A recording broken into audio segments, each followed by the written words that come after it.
Bom dia a todos e todas, muito obrigada por estarem aqui conosco em mais um Extensão em Diálogo, promovido pela Pró-Reitoria de Extensão do Instituto Federal do Rio Grande do Sul. Hoje a gente recebe com muita alegria o meu amigo Renato Tanuri, que é da Pró-Reitoria de Extensão do IFE Espírito Santo. Vou falar um pouquinho antes para vocês como que é a nossa ideia, qual que é a nossa programação hoje, aí depois eu já faço a apresentação do Renato. Então, hoje a gente vai ter a apresentação de mais um dos vídeos. Como vocês sabem, a gente tem feito alguns vídeos relativos ao processo de curricularização da extensão. Então, a gente vai para o nosso terceiro vídeo hoje, terceiro ou quarto, agora me perdi, acho que é o terceiro vídeo, onde a gente ainda trabalha de algumas questões conceituais relativas à extensão. Depois, então, a gente tem a fala do Renato, em torno de 30, 40 minutos, como achar melhor, Renato, e depois a gente abre para a questão de perguntas. Como eu comentei antes, a gente sabe que tem muitos colegas que estão em aula nesse horário, então a gente está gravando essa apresentação, essa nossa reunião, para que fique disponível depois. Devido também à importância desse assunto, a gente tem trabalhado isso há muito tempo, né, Renato? Eu entrei para o Fórum dos Pró-Reitores de Extensão em 2018 e já havia uma discussão acerca dos indicadores de extensão. Também, além disso, como a gente faz parte do ForProEx também, que congrega também os pró-reitores de extensão das universidades, e a nossa Regional Sul aqui, ela é bem atuante, também já tínhamos uma discussão bastante grande acerca desse tema aqui com os pró-reitores da região Sul. Falando um pouquinho, então, sobre o Renato, esse querido. O Renato, ele possui graduação em Engenharia Elétrica, mestrado em Engenharia Elétrica e doutorado em Engenharia Elétrica pela Universidade Federal do Espírito Santo. Atualmente é professor do Instituto Federal de Educação, Ciência e Tecnologia do Espírito Santo, o IFES, que é nosso parceiro em várias questões. Tem experiência na área de engenharia elétrica, com ênfase em sistemas de telecomunicações. Além disso, o Renato presidiu o nosso fórum de pró-reitores por 2 mandatos, né, Renato? E é pró-reitor de extensão do IFE Espírito Santo. Então, antes de eu passar a fala para o Renato, Leila, tu queres colocar o vídeo e aí depois do nosso vídeo da curricularização eu retorno e a gente inicia com o Renato.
Eu vou trocar a apresentação.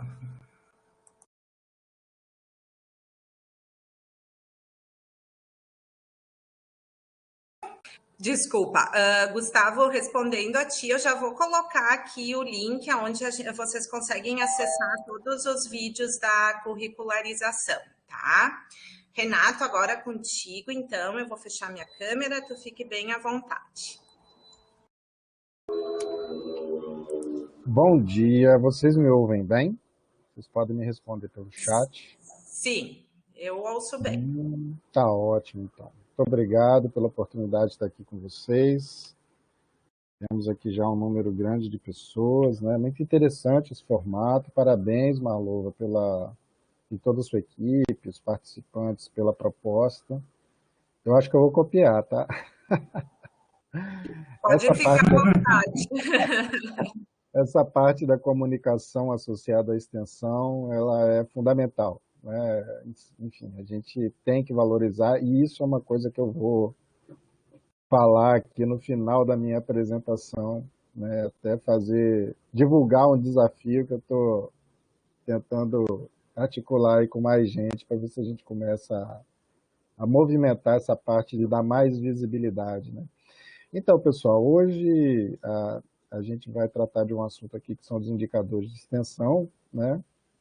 A convite da professora Marlova. É uma honra para mim estar aqui com vocês, tratando desse assunto. E é um assunto que gera muitas resistências, muitas, às vezes, atitudes assim, de desconfiança, mas a gente tem que saber que os indicadores não representam a totalidade da extensão, né? São indícios, né, de que as ações estão sendo feitas, enfim, uma organização de dados formal, né, e longe da gente achar que, por ter os indicadores, a gente vai conseguir reproduzir fielmente tudo que acontece nas ações de extensão, tá, pessoal? Então, partindo dessa premissa aí, a gente vai falar um pouquinho também disso um pouco mais adiante, vamos prosseguir. Então, já podemos passar para o próximo slide. A Leila está me apoiando aí com a apresentação, obrigado. Tá? Qual é a origem disso, pelo menos para mim, né? Que, enfim, estou participando da extensão aqui no meu instituto, no instituto que eu trabalho aqui, que é o IFES, né? Aqui no Espírito Santo, desde 2009, que eu me achei extensionista, ou seja, nem tem tanto tempo assim, né? Considerando que as pessoas às vezes se encontram com a extensão e se identificam com a extensão ainda nos seus cursos de graduação, né? Então, como na época não existiam atividades curriculares de extensão, talvez por isso eu não tenha tido contato nenhum com extensão durante a minha graduação, nem na pós-graduação, né, na universidade.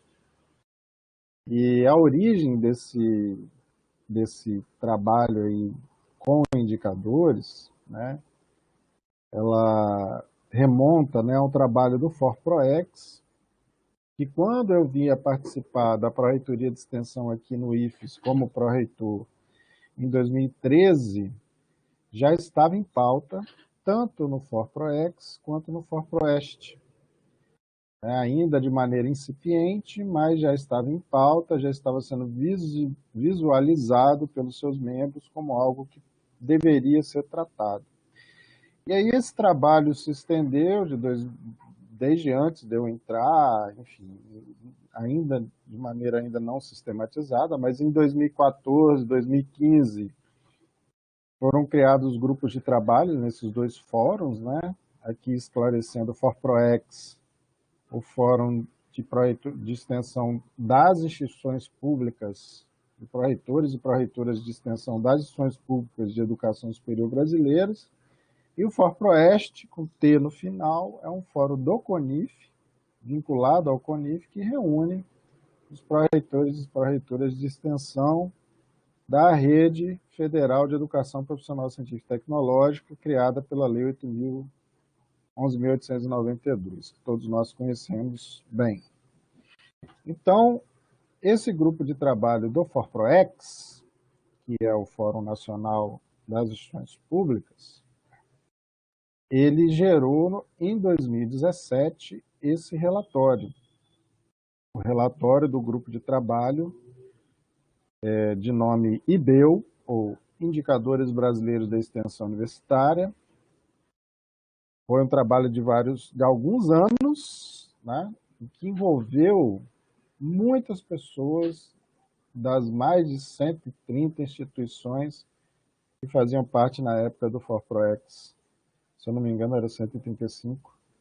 Então, pode passar um pouquinho, Leila, por favor, só para a gente dar uma olhada na estrutura do documento. Eu não vou apresentar o documento todo aqui, porque é um relatório, ele não é apropriado, né, para a gente fazer uma apresentação completa dele. Só para a gente dar uma olhada, é um documento que tem uma descrição metodológica de pesquisa de relevância de indicadores, da relevância de indicadores que estavam sendo sugeridos e precisavam ser validados por uma percepção de relevância junto às comunidades internas das instituições que fazem parte do ForProEx. Pode passar, por favor. Então, assim, tem ali a descrição metodológica, o tipo de questionário que foi feito, de escala de valores, de análise de resultados. Pode passar, por favor. Só dar uma olhadinha geral, né? Vamos, pode passar. Pode ir passando que eu vou falando. Então, essa equipe envolveu, por exemplo, aqui no IFES, eu enviei essa pesquisa para quase 50 pessoas, né, na época. Eram todos os coordenadores, diretores de extensão e mais alguns servidores que atuavam nesses setores. Pode passar. E ela resultou, e aí a gente já pode ir já quase para o final do documento, para poder puxar esse dado, né, lá na conclusão, em 16 objetivos estratégicos e 52 indicadores validados com um método formal de avaliação de relevância, de percepção da relevância, junto às comunidades de mais de 130 instituições. Então, assim, é um trabalho muito bem feito, na minha opinião, né?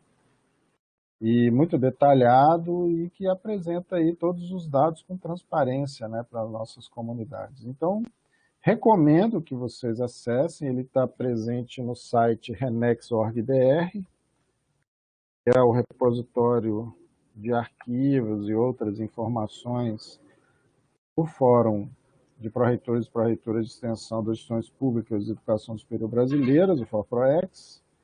É esse site que eu coloquei aí no chat, está na área de documentos, certo? Relatório do GT de Indicadores 2017, tá? E aí a gente já pode voltar para a nossa apresentação, Leila. Desculpa aí te perturbar aí, se fica trocando aí de documento, mas eu acho importante as pessoas visualizarem esse documento que é esse relatório tão importante, que foi a origem do nosso trabalho aqui do ForProEst, do CONIF. Né? Aí a gente trouxe o IBEU para o CONIF e no início lá em 2017, 2016, a gente já estava discutindo esse assunto. Na reunião de Guarulhos, a gente deu um passo muito grande, com o apoio do professor Fernando, lá do Instituto Federal de Minas Gerais, que fez um trabalho semelhante a esse trabalho que foi feito em nível nacional com todas as instituições de educação superior públicas brasileiras, mas focado na rede a partir dos 52 indicadores e 16 objetivos estratégicos. Por quê? Foi nos solicitado que não trabalhássemos com 52 indicadores para todas as instituições, porque é um número muito grande de indicadores, né? Mas a partir dessa base que a gente escolhesse um conjunto mais restrito de indicadores que todas as instituições da rede federal deveriam acompanhar obrigatoriamente, né? Isso ainda num trabalho interno do fórum, certo? E aí, pode passar, por favor? A gente chegou nessa configuração, tá? No eixo 1, depois desse trabalho organizado aí pelo professor Fernando, e alguns anos de discussão no Fórum de Pró-Reitores de Extensão. A gente chegou em 2019, 2020. Em 2020, se eu não me engano, foram 2 anos de trabalho desse GT, a gente chegou a esse resultado, né? A gente tem aí alguns eixos e alguns indicadores que eu vou mostrar aqui para vocês, que falam, por exemplo, da formação em extensão para servidores, da oferta de capacitações para servidores acerca da extensão, um tema que tem sido agora muito levantado por conta da implantação das atividades curriculares de extensão, mas que, por outro lado, reflete também a deficiência que sempre existiu na formação de pessoas da educação superior, porque, enfim, o ideal seria que todos conhecessem a extensão, assim como a maioria, uma grande maioria, pelo menos conhece o que é pesquisa, conhece o que é ensino, né, nos seus princípios básicos, por já ter contato com aquele tipo de atividade na graduação, né, pelo menos. Então, assim, a gente tem isso como indicador crítico, né, assim, da oferta de capacitação para servidores nesse momento em que a gente está implantando as atividades curriculares de extensão, e esse evento é, de alguma forma, também uma capacitação desse tipo, né. É muito importante também a medição relativa à aplicação de recursos, até porque isso é uma exigência da Resolução 7 de 2018, né, que as formas de financiamento sejam determinadas e acompanhadas, fazem parte da avaliação, né, da instituição com relação às ações de extensão. E aí tem 2 elementos aqui: o recurso do orçamento anual público aplicado em extensão com relação ao total do orçamento, ou seja, o Instituto, o Cefet, enfim, a instituição recebe uma quantidade por ano de recursos para o seu funcionamento. Aí nós estamos falando de custeio normalmente, mas o que receber de investimentos também entra nessa conta. Quanto desse recurso é investido em extensão? Uma porcentagem. Então, ali a gente tem também recursos financeiros extra-orçamentários aplicados em extensão, ou seja, foi, né, selecionado esse indicador porque a gente observa que a extensão também é uma porta de entrada de recursos, né? Porque o impacto que as nossas ações exercem na sociedade são de interesse de outras organizações que muitas vezes não têm o mesmo poder de execução que nós e que, por meio de parcerias e financiamento, aportam recursos na instituição para ampliar suas atividades e cumprir objetivos de interesse mútuo, né, que é o contexto aí das parcerias.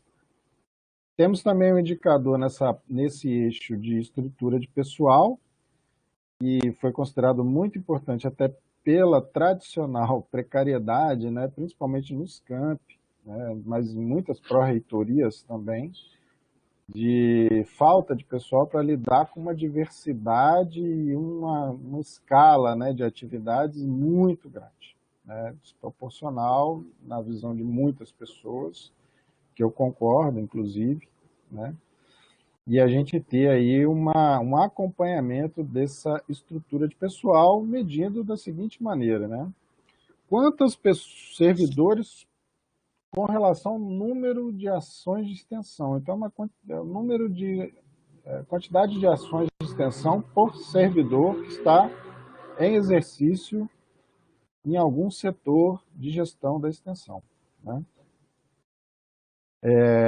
Temos aqui também a participação geral da extensão no apoio ao estudante, que se mede a respeito, considerando as bolsas, né, de extensão, e aí o apoio estudante refletido aí no apoio financeiro concedido por meio de bolsas, né?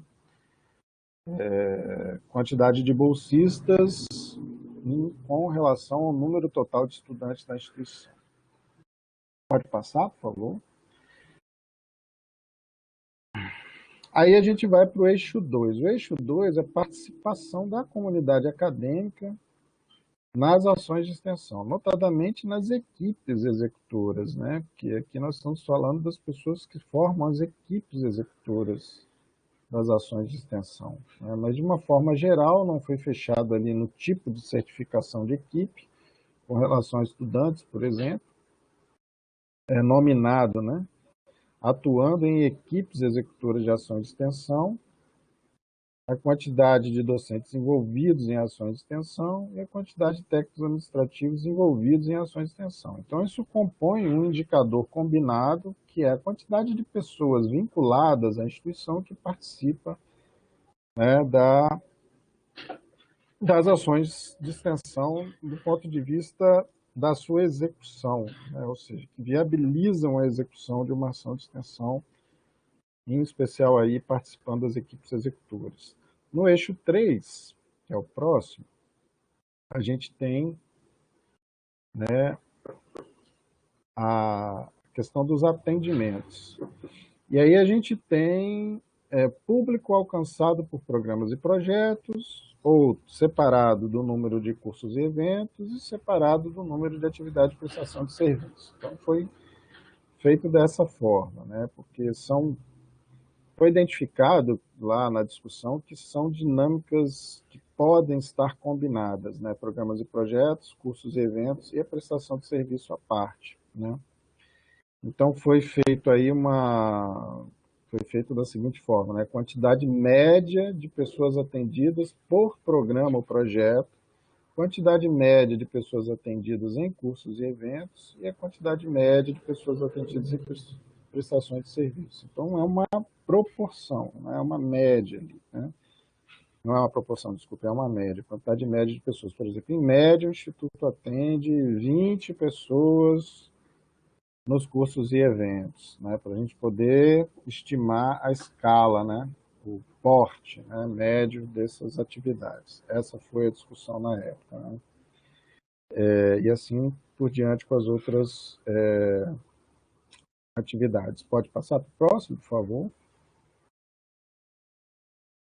No eixo 3 ainda, nós temos o quantitativo de público impactado por ações de extensão, que aí é uma quantidade total de pessoas impactadas por atendimento, levando em conta tanto o aspecto estimativo, quando não é feita a inscrição individual das pessoas, mas de alguma forma é feita uma contagem, seja por lista de presença, ou seja por questões de ocupação de espaço, estimativa baseada em ocupação de espaço, muito comum em eventos abertos, né? Estimativa de pessoas baseada em acesso a materiais online quando a atividade envolve atividades online, que está sendo muito comum, inclusive hoje em dia, eventos online, acesso a produtos online, enfim, de software, bibliográficos. E aí a gente tem essa quantidade de público impactado, que é um público que tem um componente estimativo, certo? Ou seja, ele não é totalmente rastreável, né? Isso aí, no indicador anterior, não. No indicador anterior de público atendido, você volta um slide, por favor, Leila. Esse público alcançado aqui, ele é o público identificado, tá? Esses indicadores levam em consideração as pessoas que foram inscritas e certificadas, certo? E o próximo, pode passar de novo, que é o público impactado, ele não necessariamente vai ser constituído só por pessoas que estão identificadas individualmente em cada atendimento com concessão de certificados, né? Então, o público impactado, ele normalmente é um quantitativo bem maior de pessoas. A inclusão de população vulnerável nas ações extensionistas, que é um requisito de avaliação de política pública, inclusive no escopo dos órgãos de controle. As ações de extensão desenvolvidas por modalidade, né, que é a quantidade de ações de extensão pelo número de unidades que o Instituto tem, né, a soma dos projetos, programas, etc., ponderada aí, dividido pelo número de unidades. Isso aí para poder normalizar o porte, né, do Instituto. As parcerias institucionais em ações de extensão, que é o número de ações de extensão que são executadas no âmbito de parcerias formalizadas por acordos, convênios, contratos, etc., né? E essa formalização, ela reflete também um amadurecimento na relação entre instituições. Pode passar para o próximo, por favor. No eixo No eixo 3 a gente finaliza ali, então a gente tem um conjunto aí de 15 indicadores e 30 variáveis. E as fontes de dados são essas que eu estou apresentando para vocês. Tem 4 fontes de dados, todas possíveis de ser acessadas pelas instituições e rastreáveis, né? Exceto a de público impactado, que tem um componente estimativo em algumas ações e não é feita a inscrição individual de pessoas. Em alguns casos, é feita estimativa de público presente, né? Fora esse indicador, todos os outros têm fontes de dados que estão sob domínio das instituições e que têm dados rastreáveis, né, em nível de microdados. Então, essa foi a discussão que o FORPROEST, do CONIF,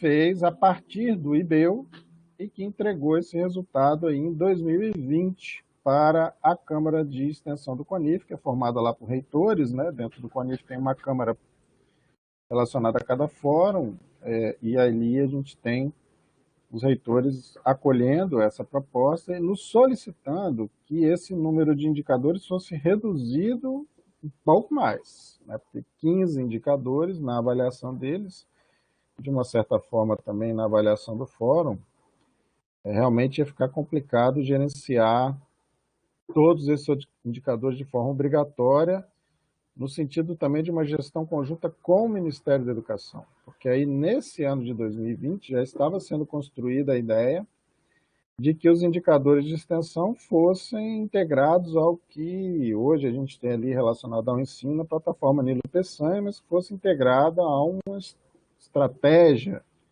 nacional de avaliação das políticas públicas de educação na rede federal, com indicadores de pesquisa, de inovação, de extensão, enfim, de outras dimensões também, né?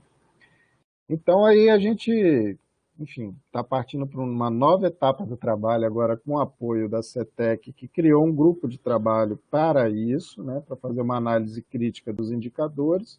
Esses indicadores que a gente apresentou retornaram para o FORPROEST, que selecionou de novo, né? Assim, se for para escolher os mais importantes dentro desses 15, seriam os seguintes. Então, vamos passando. É um conjunto menor, são só 2 slides, esse e o próximo, né? Então, recursos do orçamento anual público aplicados em extensão, da participação de estudantes, da participação de servidores, aí sem distinguir técnicos e docentes, e com uma forma de cálculo diferente, né? E aí eu vou explicar para vocês por que houve essa proposta de mudar a forma de cálculo. Pode passar. Próximo slide a gente tem mais alguns: inclusão de população vulnerável nas ações extensionistas, as parcerias institucionais, as ações de extensão desenvolvidas por modalidade, são 6 até agora, eu acho que tem mais 2. Dá mais uma passadinha. Não, são esses 6 aí.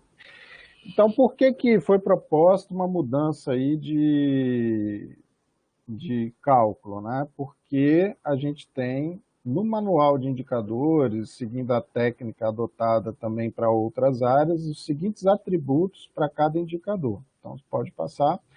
E agora a gente está nesse ponto que é formalizar a entrega do manual de indicadores, que tem as seguintes informações para cada um desses indicadores: o nome, a sigla, o nível que é a identificação, né? O nível de mensuração para dizer se aquele indicador diz respeito à rede federal como um todo ou a cada instituição, né? A descrição, finalidade acerca do propósito, que de fato, qual o significado, né, daquele indicador, por que ele tem que ser medido. Se tiver alguma meta formal definida em norma ou regulamento ou legislação, indicar, né? Pode passar. E polaridade para indicar se aquele indicador, quanto maior, melhor a situação, quanto menor, melhor a situação. a temporalidade da medida, né? Então, a gente tem orientado os indicadores a uma temporalidade anual, até para a gente poder casar com os processos de relatório de gestão, enfim. E a forma de cálculo do indicador, né, que é uma equação com variáveis. E todas as variáveis também têm que estar identificadas com nome, sigla, descrição e a fonte. Ou seja, todas as variáveis aqui têm que ser completamente rastreáveis e auditáveis em registros institucionais formais.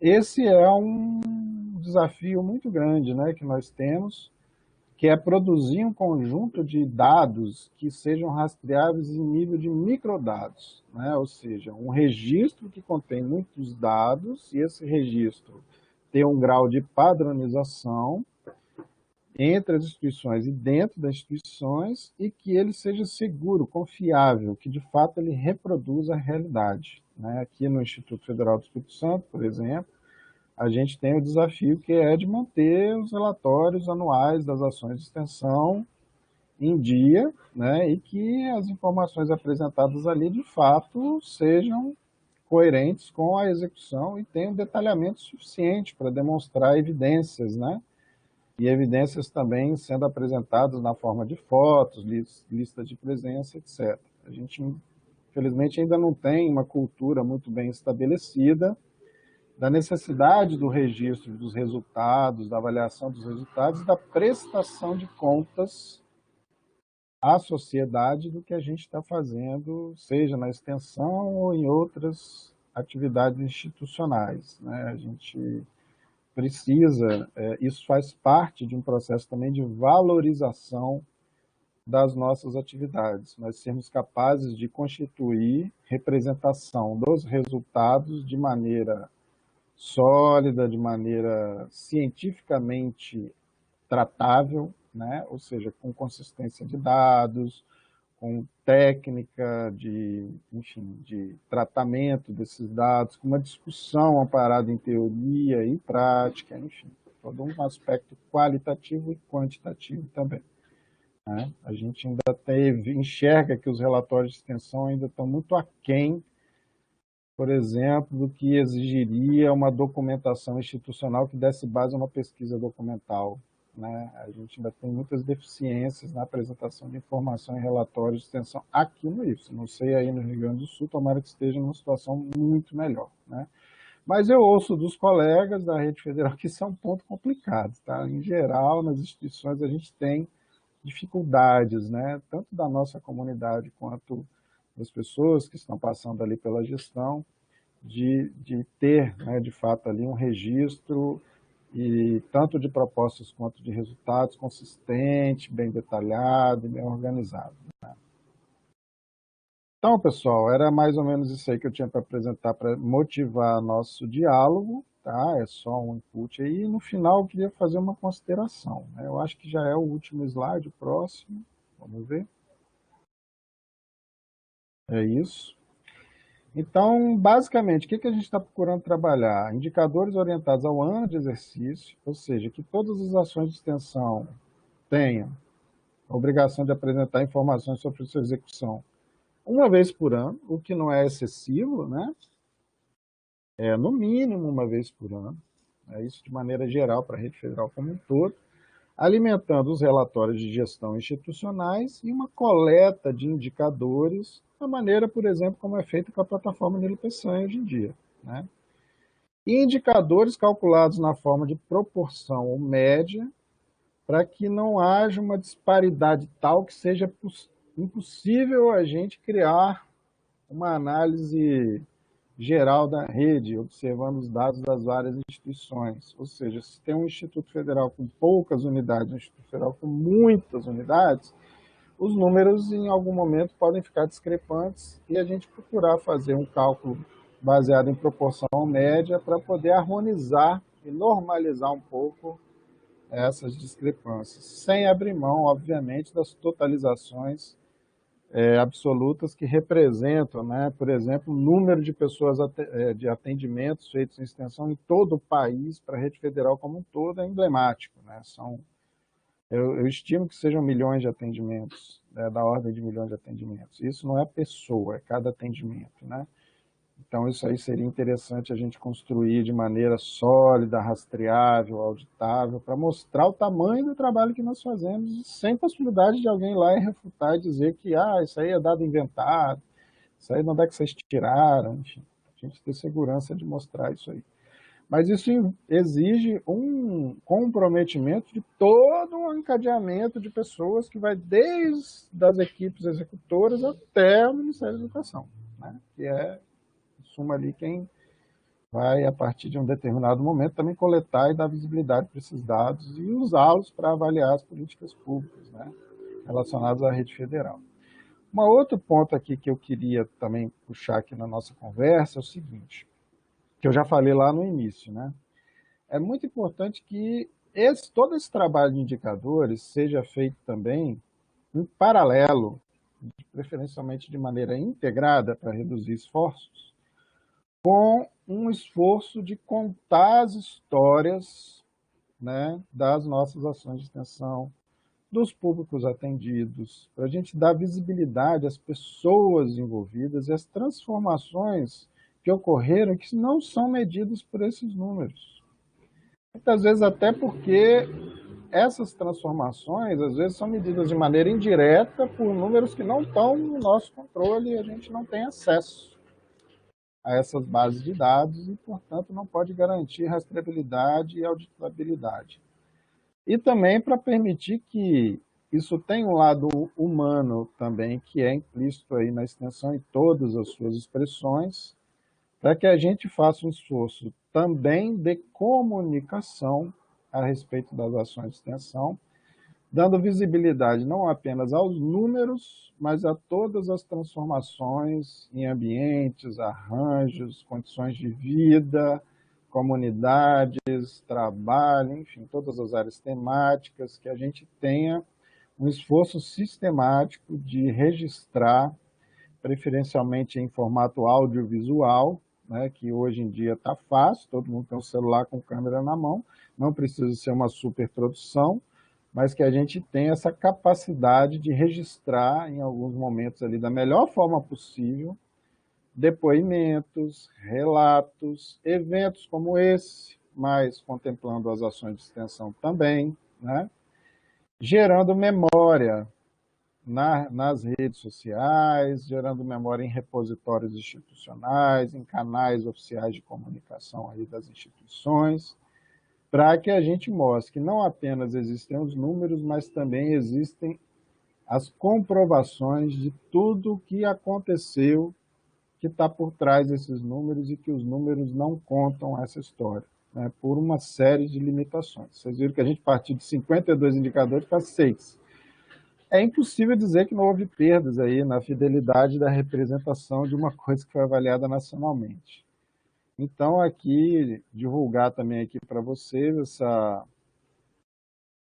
essa iniciativa aí, que eu acho que tem outras pessoas também já muito interessadas, da gente criar um canal de comunicação da rede federal em que todas as instituições possam enviar materiais para que contem essa história, né, das ações de extensão da melhor forma possível. Eu vou dar um exemplo muito simples. Imagine vocês se a gente tiver um canal de YouTube do ForProeste e que cada campus envie um vídeo por ano.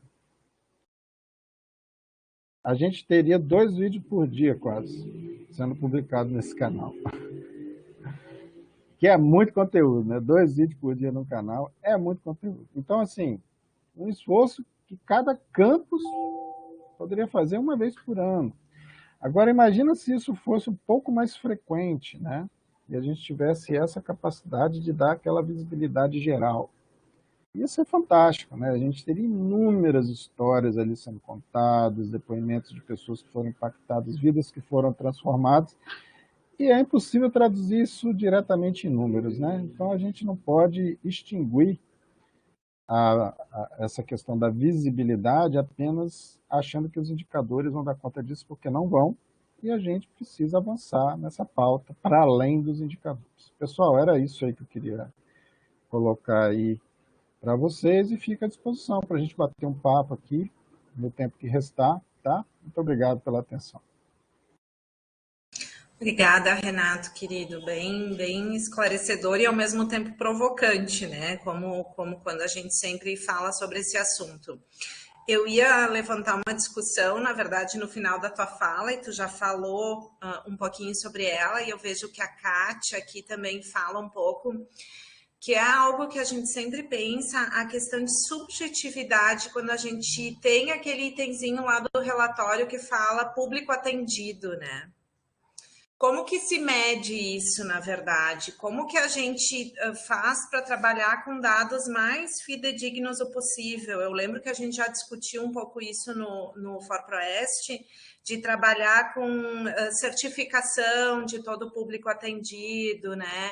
Então, tu já falou um pouquinho, mas se tu puderes falar um pouquinho mais sobre isso, tua opinião. Então, essa foi uma discussão que a gente gastou algumas horas lá, não sei se você lembra. Foi na reunião no IFB, Instituto Federal de Brasília, que a gente Foi nossa passou. última reunião presencial, né? Não, foi numa anterior que estava Foi acontecendo, antes, verdade, do Boneco Taífe, isso aí. Uhum.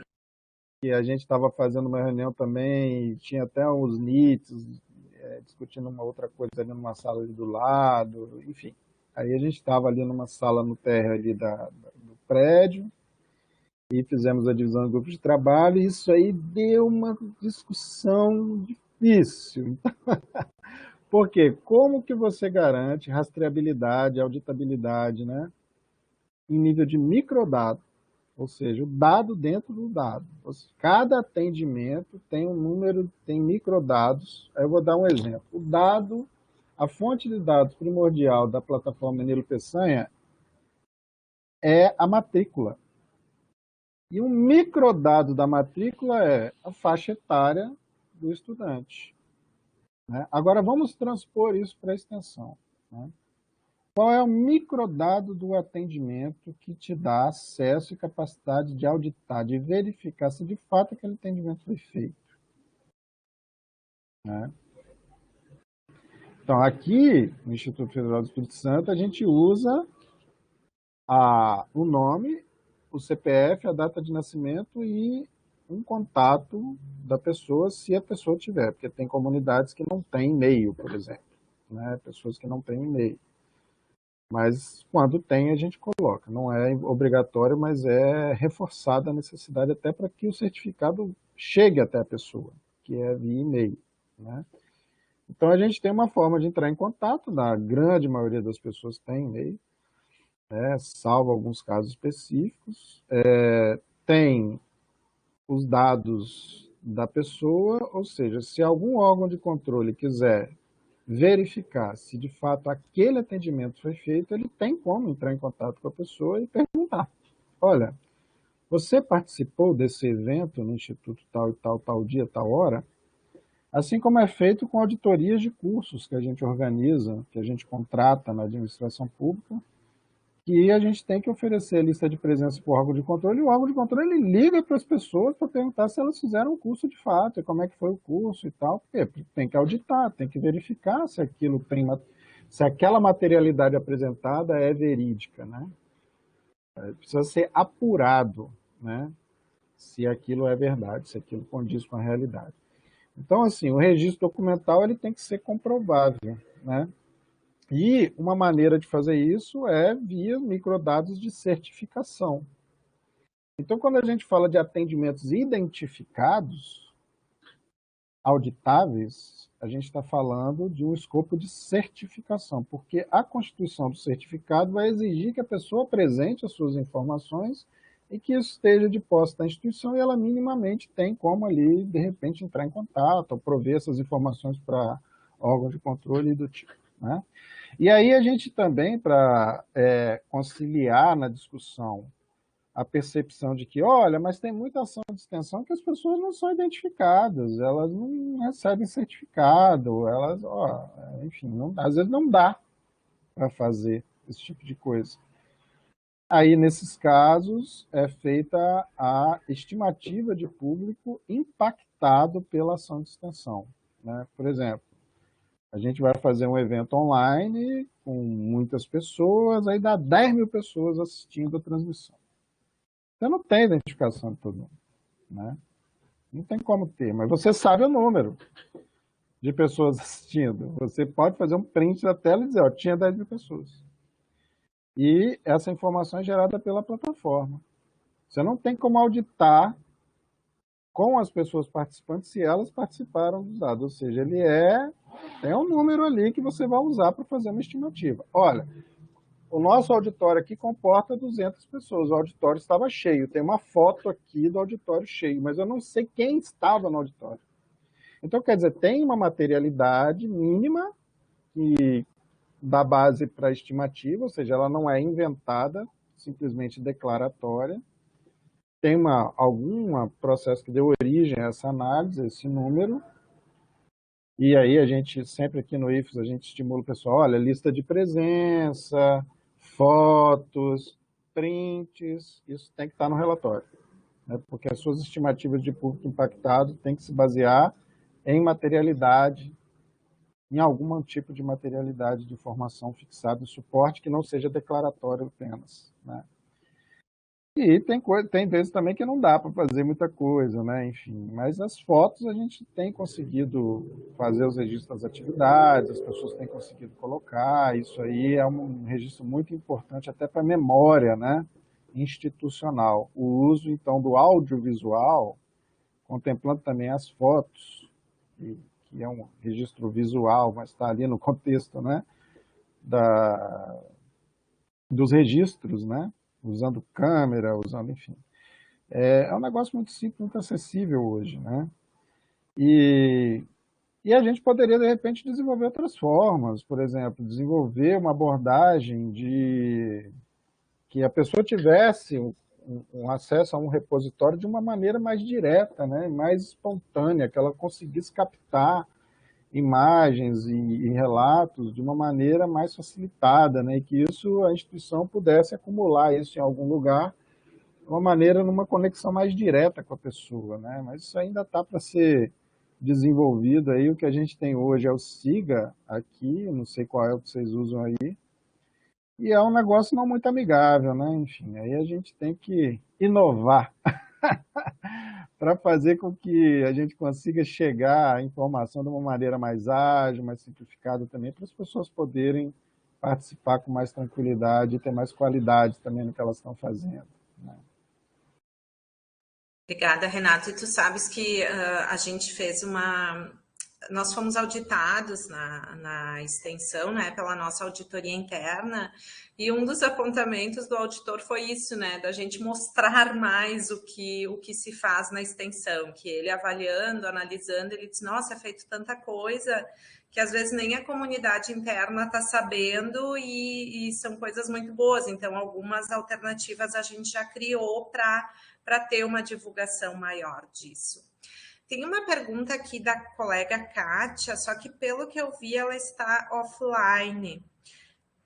Então, eu acho que eu vou passar para a pergunta da Marilda antes. A Marilda, se eu não me engano, é minha colega de Forproeste Sul. Ah, a Kátia está online, então vamos lá, Kátia. Ela saiu de um e entrou no outro, mas ela está ok. assim.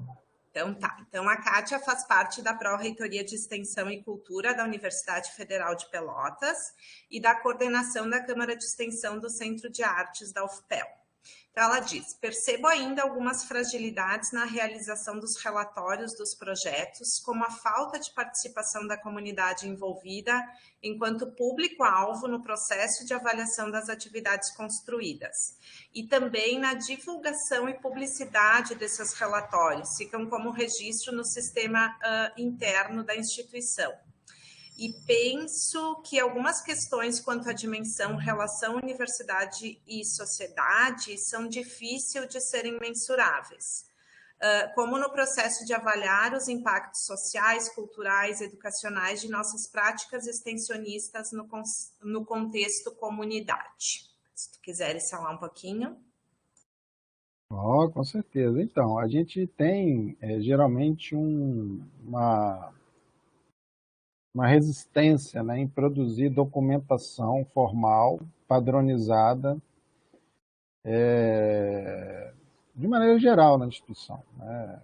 Ninguém gosta de ficar preenchendo diário de classe no ensino, ninguém gosta, de repente, de ficar lá com N relatórios relacionados à área de pesquisa ou à parte de extensão. Enfim, é um trabalho que é penoso, né, para muitas pessoas. A gente entende isso, mas isso é o que fica, no fim das contas, como registro, como história da instituição, né?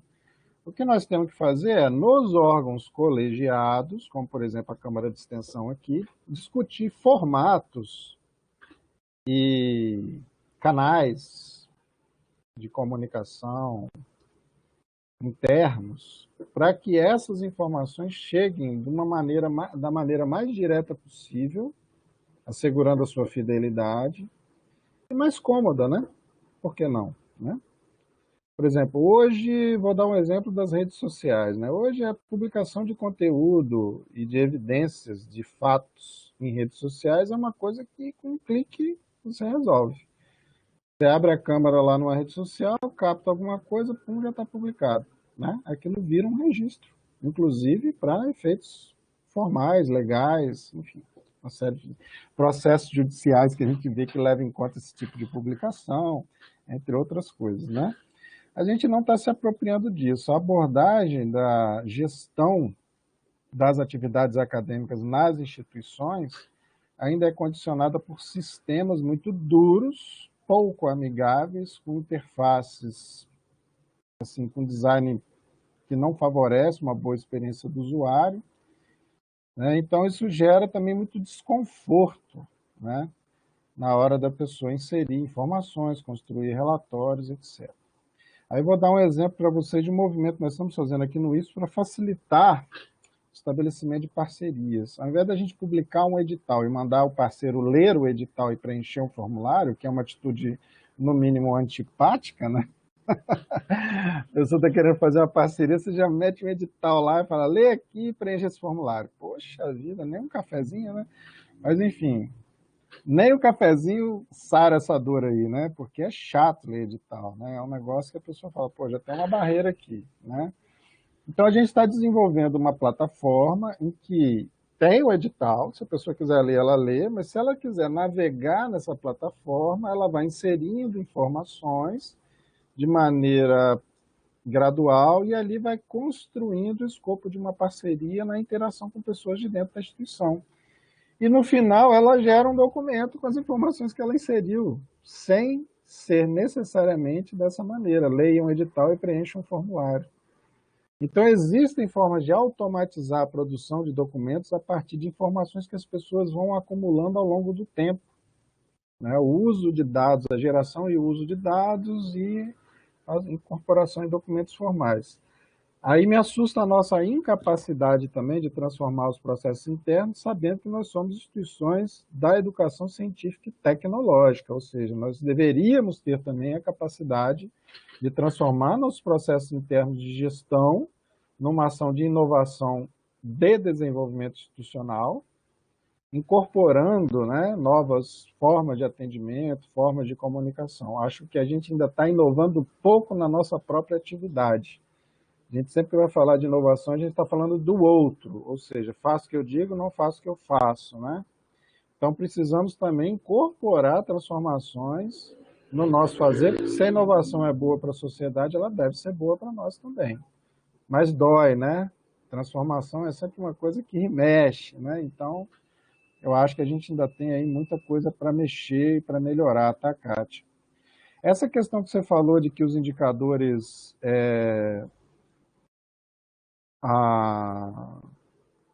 algumas questões quanto à dimensão da relação da universidade e sociedade são difíceis de ser mensuráveis. Eu falei isso antes de começar a falar.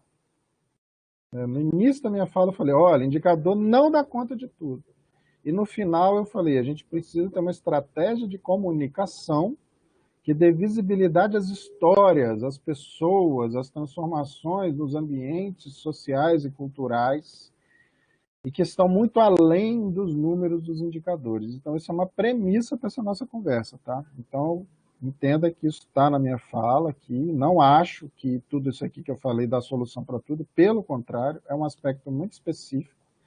Mas, enfim, que é algo que está sendo, né, solicitado. Estamos procurando fazer da melhor maneira possível, né?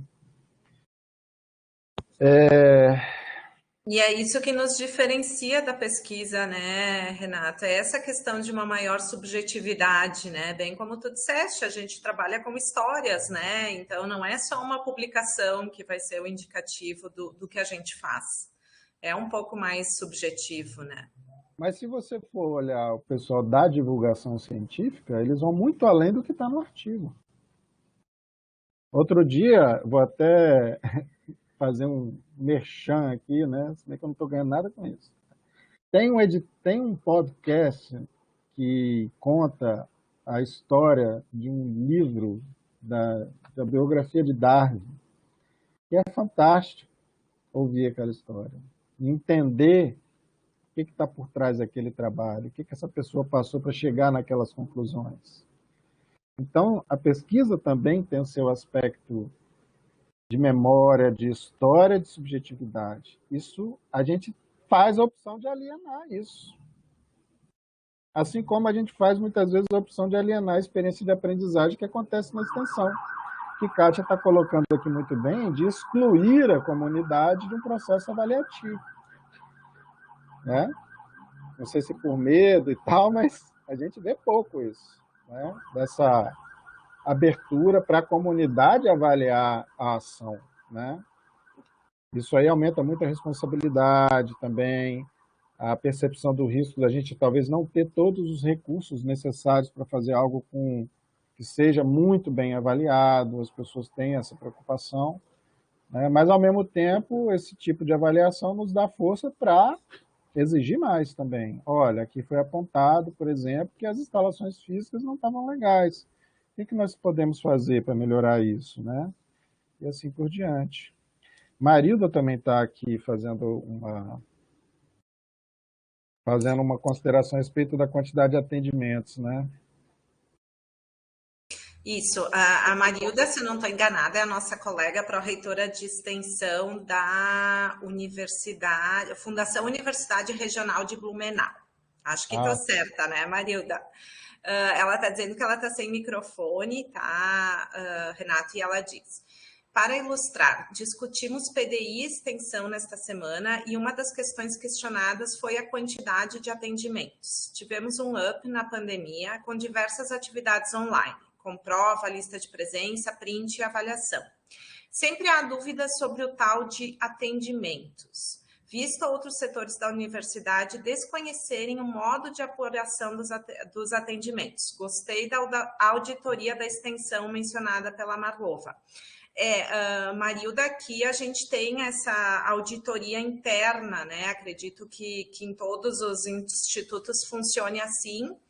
Aí é principalmente voltada na questão de onde a gente tem aplicação de recurso. Então, nesse caso, é feito por amostragem, né? E aí foi feito toda essa auditoria que eu considero muito útil, porque sempre vem algum apontamento de algum processo, algum controle que não está 100%. E a gente ficou bem tocada, porque nessa nossa reunião o auditor foi além dessa questão e ele tratou inclusive da visão dele enquanto servidor, que a gente precisa mostrar mais o que é feito. Em relação às outras falas dela, Renata, tu queres fazer algum adendo? Primeiro falar que, assim, não sei se foi a mesma pessoa que auditou vocês, mas falaram exatamente a mesma coisa com a gente. Nossa, vocês fazem isso tudo de coisa, mas ninguém nem sabe o que está acontecendo aqui. Gente, vocês precisam ter mais suporte, precisam de um sistema melhor, vocês precisam de... Falei, pois é, nós estamos precisando disso tudo e a gente está avisando que nós estamos precisando. A gente só não fica, enfim, parando o carro de som aqui na frente e fica no microfone. O resto a gente faz. Talvez seja legal a gente um dia parar um carro de som aqui e Um telecarinho da extensão, né, Renato? Gostei. fazer né, quebrar tudo aí e tal. Mentira. Assim, a ideia aqui é construir. Mas então, a gente precisa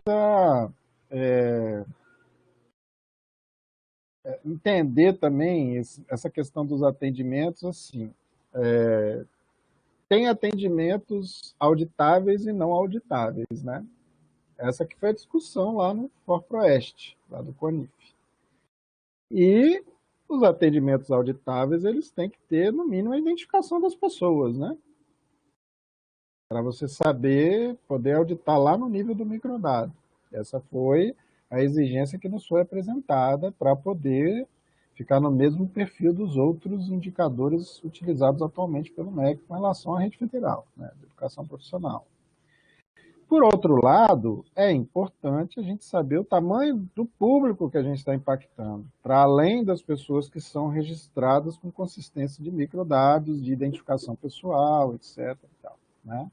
Então, a gente dividiu dessa maneira, Marida, público atendido e público impactado. Então, o atendimento, ele remete a uma relação direta com a pessoa num determinado momento. Aquela pessoa está sendo atendida, tem alguém ouvindo ou trazendo informações, ou o atendimento, ela tem, geralmente, sugere isso, né, de alguma forma, né? A pessoa está recebendo uma atenção, está recebendo ali um atendimento, alguém está se relacionando com ela de alguma forma. O público impactado, ele presencia alguma atividade, participa de alguma atividade, sem necessariamente estar individualmente identificado e vinculado a alguma ação, né? Por isso que foram usados esses termos, público impactado e público atendido. No caso aí das atividades online, como não há identificação das pessoas em algumas atividades online, seria público impactado. Mas se vocês usarem, por exemplo, as plataformas de inscrição em eventos, vocês começam também a poder extrair microdados auditáveis. Por exemplo, a gente já usou aqui o Simpla, que é uma plataforma aberta, que inclusive tem uma licença de Zoom acoplada, que você pode fazer lá para centenas de pessoas um evento, não dá para milhares de pessoas, porque aí seria pago, mas para centenas de pessoas daria para fazer, né, com uma licença gratuita. Então, tem alternativas, né, que as pessoas têm utilizado, né, para fazer esse controle em alguns momentos, quando ele é essencial. Mas lembrando aqui também que o mais importante de que a gente identificar as pessoas que estão no evento é a gente ter uma dinâmica de evento que, de fato, exerça o seu impacto e que essas pessoas tenham oportunidade de registrar ali suas impressões, né? Então, nos eventos, cursos, projetos e programas que a gente faz, existir o momento da escuta, como foi colocado aqui pela Kátia, é muito importante. Isso está dentro do planejamento das atividades. Não é criar um formulário para isso, entendeu? É da gente saber também que a avaliação se dá pelo diálogo, né? E da gente fazer as perguntas, olha, o que vocês estão achando? Dá um depoimento aí do que vocês pensam dessa atividade, né? Ou cria um canal privado para a pessoa ficar mais à vontade em alguns momentos, mas ter essa provocação, né? Acho muito importante. Ótimo. A Marlova fala aqui, então, que nesse sentido seria importante talvez um edital conjunto entre extensão e pesquisa para as ações do Numen. Na verdade, a gente já tem, né, Marlova? A gente tem o edital Indissociáveis, que também é voltado para as ações do Núcleo de Memórias e que pode ser utilizado. Essa parte das ações que são integradas, né, de ensino, pesquisa e extensão, integradas de fato, aí eu vou dar até um exemplo aqui do que Kátia falou, né? Kátia falou de que o processo de avaliar os impactos sociais, culturais e educacionais de nossas práticas extensionistas. Melhor forma de fazer isso? Pesquisa. Ou seja, nas atividades de extensão existia uma pesquisa sistemática de impactos. Isso é uma ação de pesquisa. É um projeto de pesquisa, vinculado a um projeto de extensão, a um programa de extensão, a um curso, até mesmo um evento, né, investigando os impactos produzidos por aquela ação, num pós-evento, ou ao longo do curso, ou na aplicação dos conhecimentos difundidos pelo curso, ou ao longo de um projeto e no seu prosseguimento, enfim. né? Isso aí gera muita oportunidade de pesquisa, né? E a gente tem essa competência, né, de fazer pesquisa. E Exatamente. trabalha com uma área que fica fora desse contexto, dessa pesquisa chamada pesquisa dura, né, que às vezes assume aí um protagonismo, uma certa prioridade, investimentos, envolvimento de pessoas, trabalhando, privilegiando a pesquisa do campo das humanidades, do campo da sociedade. Né? Quer dizer, os pesquisadores dessas áreas têm, nas ações de extensão, lógico que considerando a sua pertinência no território de atuação direta da sua unidade, preferencialmente, né, tendo esse recorte, vão ter muitas oportunidades de fazer pesquisa. Né? Agora, muitas vezes isso significa priorizar uma atividade que talvez não seja a continuidade de um trabalho de doutorado que a pessoa fez. Enfim, aí começa, né, aquele equilíbrio que a gente tem que construir entre a criatividade e a institucionalidade. Né? A gente não pode também matar a criatividade. Ó, agora você só pode fazer o que a instituição manda, porque os nossos resultados eles vêm muito do fato da nossa base ser criativa e das nossas ações serem propostas pelas bases, né? Que é muito difícil de outras instituições, inclusive da educação profissional, que vem tudo de uma estratégia de cima para baixo. Ó, agora é isso, hein, pessoal? E, assim, ó, tem que, a questão aqui é executar isso aqui, né? E já chega o escopo. Nos institutos federais, a nossa base é criativa, né? Então, ela propõe as ações. Agora, precisa também, em algum momento, a gente equilibrar um pouquinho isso, né? E sair um pouquinho da zona de conforto, às vezes, também, né?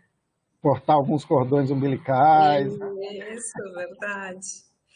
Ó, a Marlova, então, diz. A Kátia antes diz, então, sim, os nossos projetos unificados podem potencializar essa conexão. Precisamos pesquisar e refletir sobre os saberes, fazeres extensionistas constantemente, Kátia. E a Marlova, então, complementa aqui, colaborando. Realizamos o workshop do campus com todos os núcleos. A Marlova é nossa coordenadora de extensão do campus Erechim, tá, Renato? Foi muito bom. Por exemplo, o Numen trouxe o histórico da Catedral de Erechim, um trabalho de pesquisa da comunidade externa. Então, eu não te expliquei, quando a gente fala no Numen, o Numen é o nosso núcleo de memória, que ele foi institucionalizado em 2018 e trabalha com toda essa questão de resgate da memória do IFRS.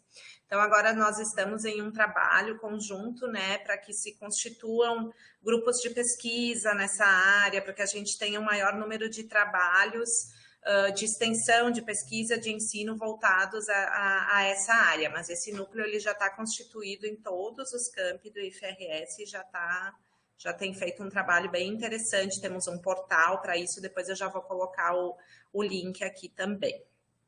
Recomendo que você inscreva nas experiências exitosas, porque é Da uma. RedTech, verdade. Porque eu não conhecia isso, acho que é bacana divulgar isso lá. Com certeza vai chamar a Ó, atenção. Silvia e Carol estão ouvindo. É uma boa mesmo. Vou Aham. prestigiar lá o colega Paulo, né, lá, que está Guria, organizando. se vocês puderem colocar o link aqui para quem não é do IFRS, para que possa acessar, eu agradeço. Pessoal, mais algum questionamento para o Renato em relação à questão dos indicadores? Tá aqui o link para vocês acessarem depois. Tem a Ana Carolina digitando, vamos aguardar um pouquinho.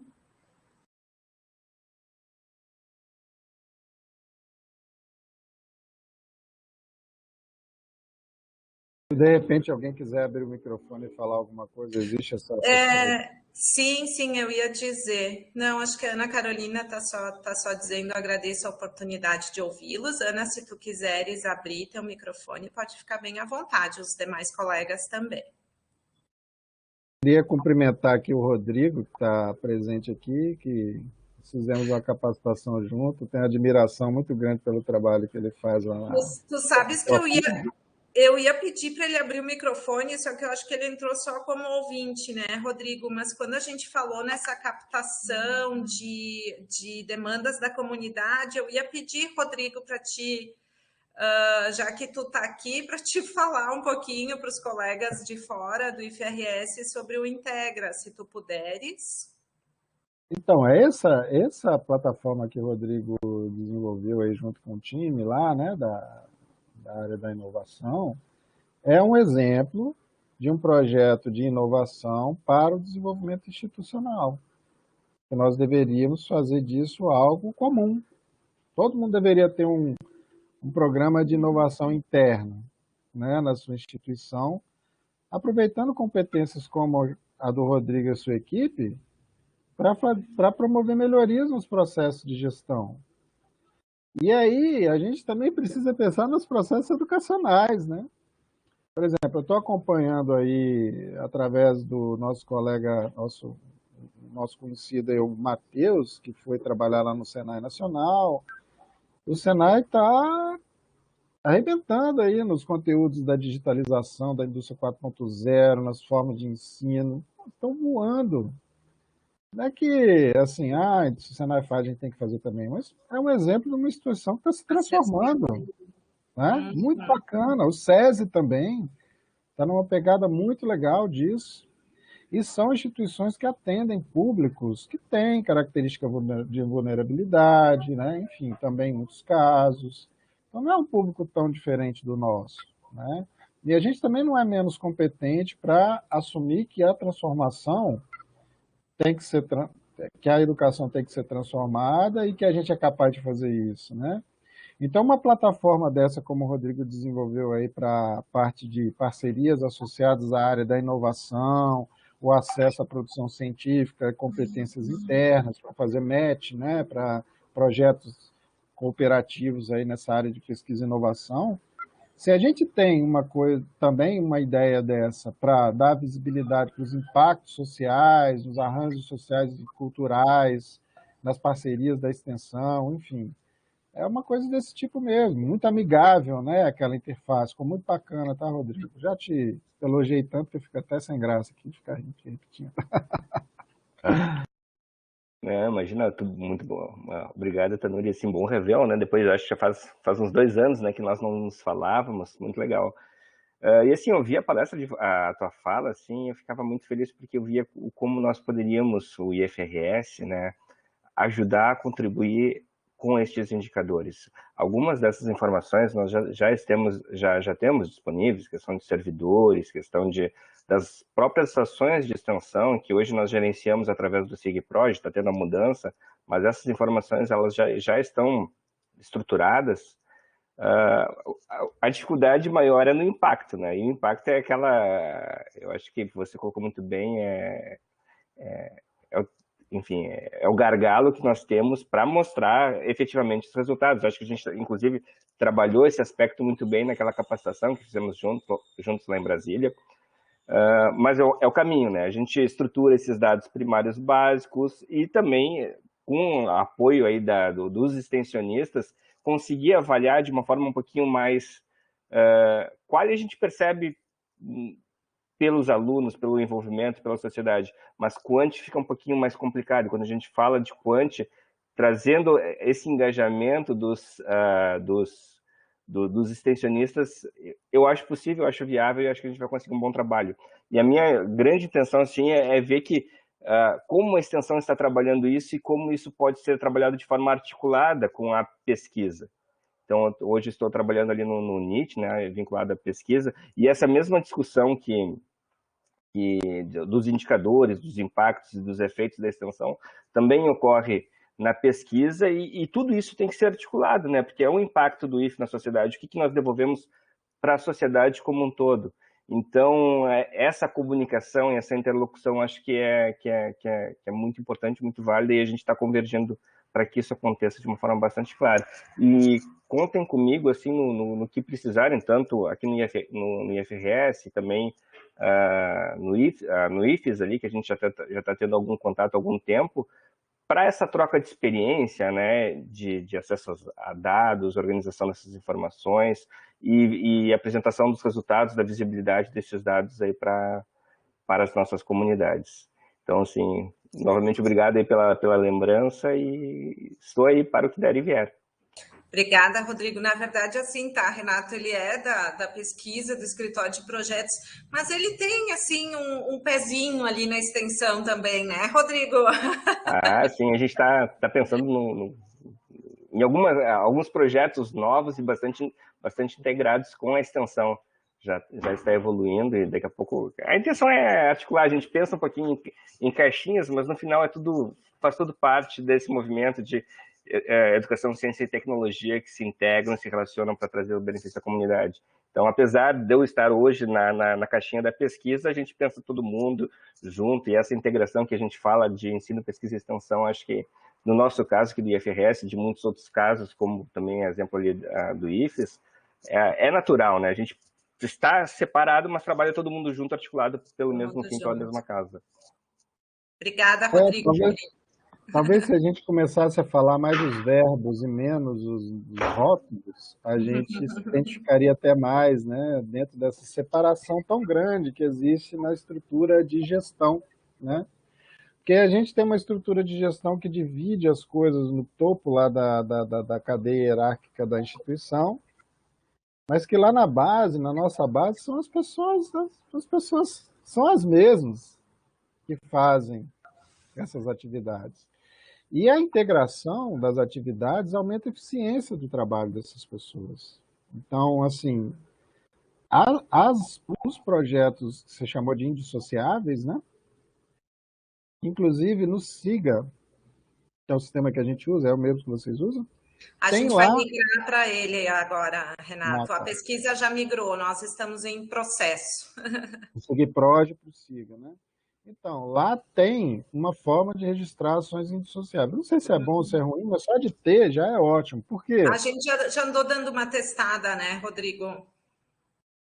Uhum. É porque não faz. Da mesma forma como hoje a gente discute o currículo como o campo da integração ensino, pesquisa e extensão, ou seja, de uma visão de que há uma hegemonia do ensino sobre o currículo, uma tutela, que o currículo é tutelado pelo ensino, para um outro contexto em que o ensino é campo de integração, ensino, pesquisa e extensão e as atividades curriculares de extensão. Toda essa dificuldade que existe também de implantação reflete o tanto que essa estrutura currículo é fechada, né? E ela precisa estar aberta, porque a principal estrutura da instituição, em termos educacionais, são os currículos, né? Então, se a gente transforma a construção mais relevante, a gente irradia também essa integração para todo o resto, né? A dificuldade é construir isso de maneira estruturada, sem perder a essência dos verbos. Aí, quando eu falo os verbos, é o quê? Dialogar para transformar, né? Conhecer para aplicar, né? Ou formar para, vamos dizer, exercer a cidadania, né? E não apenas formar para o trabalho ser um aspecto da cidadania. Então, assim, a gente quer conhecer, a gente quer aprender, a gente quer transformar. Quando a gente fala isso, a gente junta todo mundo. Agora, quando fala ensino, pesquisa e extensão, a gente separa as pessoas. Isso não é bom. Então, a gente precisa, né, não perder de vista os verbos, né, o propósito. De fato, nós estamos fazendo com as nossas ações. E aí construir maneiras de, nessa estrutura que às vezes não vai ser revolucionada, porque nossas instituições não têm essa característica de serem transformadas por revoluções, né?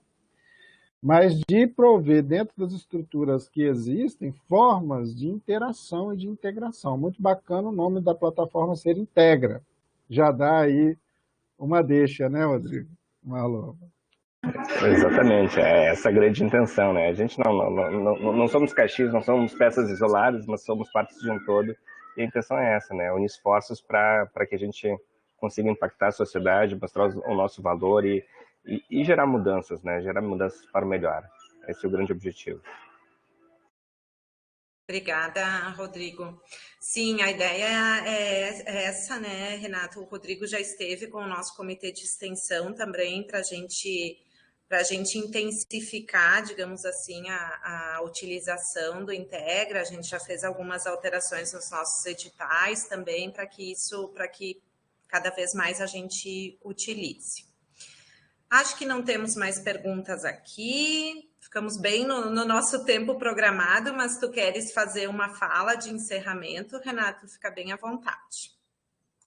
Então, eu só queria agradecer, né? É uma honra enorme para mim receber esse convite, estar aqui com vocês hoje. É um assunto meio difícil, né? Enfim, que a gente sabe que precisa evoluir bastante a compreensão, o propósito desses indicadores, mas a gente tem que encarar essa discussão e saber também o que está além disso, né?